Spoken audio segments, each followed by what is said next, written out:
Did you know that there are two common verb tenses for past actions in English?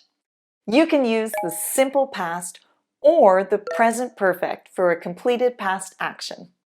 So, what's the difference? Let's find out together. Ellii. To compare the simple past and present perfect, we'll look at how we form these tenses and why we use them. We'll also learn which time markers are used with each tense. Then, we'll see some examples and try some practice to see what you've learned.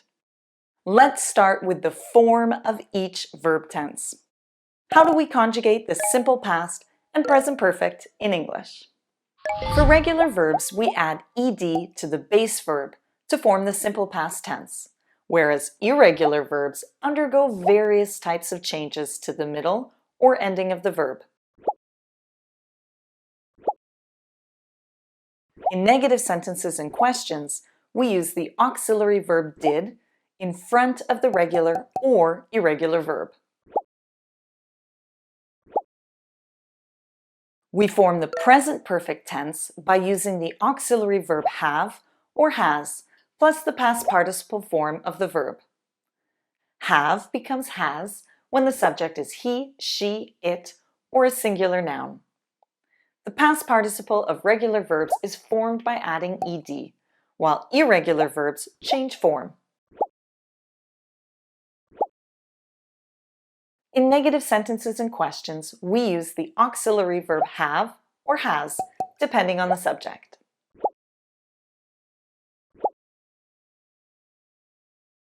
Now let's talk about the function of these tenses. Here's where it gets a bit tricky. When do we use the simple past and when do we use the present perfect?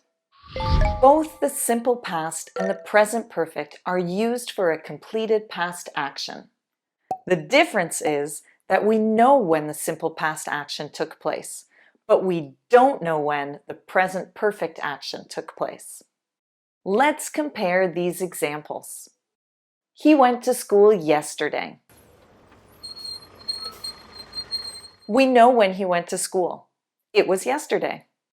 She has been to Brazil. We know that she went to Brazil, but we don't know when it happened. Note that the present perfect tense also has another common function, where a past action continues to a present action, but we'll cover that in another video. Now let's talk about time markers. Since time markers are necessary in a simple past sentence, but not in a present perfect one, you'll see just how important they are to help you distinguish between these two tenses. Time markers are one or more words that show the time when an action takes place. Common time markers for the simple past include yesterday or the day before yesterday, last, and ago.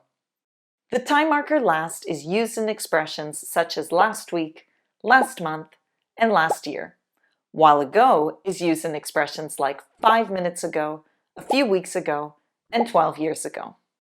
We don't need any time markers for the present perfect, since we don't know when the action occurred. However, there are some optional time markers that we can use to emphasize that an action was completed, and these include already, still, yet, ever, and never. Are you ready to see some examples of these tenses? Here are some examples of the simple past and present perfect in affirmative sentences, negative sentences, and questions. Let's start with affirmative sentences. She watched a great show on TV last night. The time marker last night means we need a simple past verb. Watch is a regular verb, so we need to add ed. He has read this book.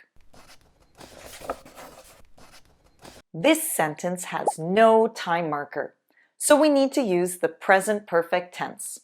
The subject, he, means we need the auxiliary verb has, not have. Read is an irregular verb, and the past participle is read. For emphasis, we could add the optional time marker already. Moving on to negative sentences. You didn't call me back yesterday. Yesterday is a very common time marker for the simple past tense. In a negative sentence, we need the auxiliary verb did plus the adverb not to form didn't or did not, followed by the base verb, call. Our house hasn't sold. The subject house is a singular noun, so we need hasn't or has not, plus the past participle of sell, which is sold. For emphasis, we could add the optional time marker still or yet. Finally, let's look at some questions. I've heard a lot of barking next door. Did the neighbors get a new dog a few days ago?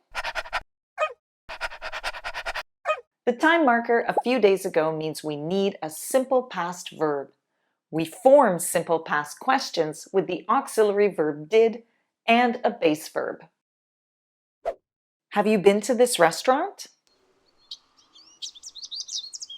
There's no time marker here, which means we need a present perfect verb.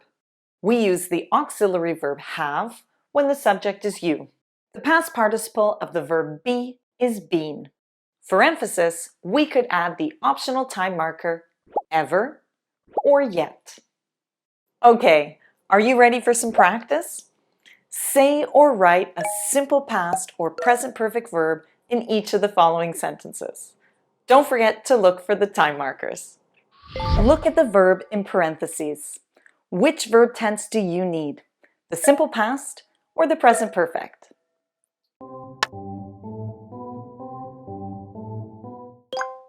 The answer is he didn't or did not play baseball last weekend. There is a specific past time mentioned in this sentence, so we need a simple past verb.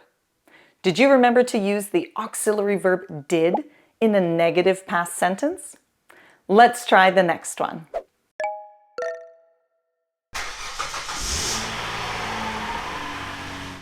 My sister hasn't or has not bought a new car yet.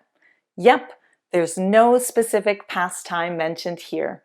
The optional time marker yet also helps us know we need a present perfect verb in this sentence.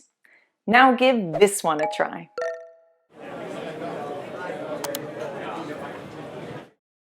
Did you get it right? 50 students have registered for this class. We don't know when they registered, so the present perfect tense is correct.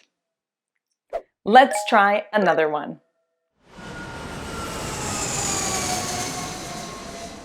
Here's the answer. Have you ever traveled to South America? There's no specific time mentioned here. It could be at any time in your life. The optional time marker ever also helps us know we need the present perfect tense. Okay, last one.